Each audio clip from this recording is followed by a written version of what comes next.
The word we'll be learning in this section is so on, which you will often hear in urban settings during discussions about pollution or when referring to disturbances caused by loud sounds.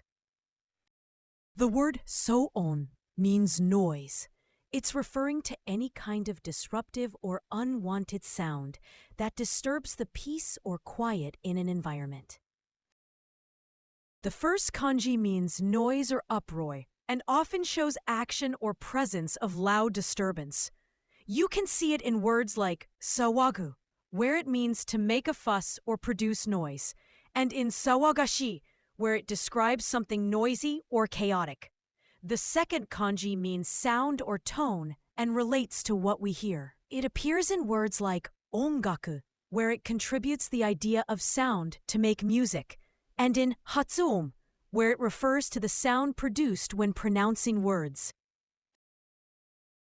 Noise pollution is a problem. 騒音公害は問題です。騒音公害は問題です。The construction suppresses noise. 工事は騒音を抑える。工事は騒音を抑える。The noisy uncle turned off the TV. 騒音のおじさまはテレビを消しました。騒音のおじさまはテレビを消しました。The most common synonym of the word 騒音 is 雑音. While 騒音 refers broadly to any disruptive or loud noise, 雑音 specifically denotes background noise composed of various overlapping sounds. The most common antonym of the word 騒音 is 静寂, which means silence or quietness.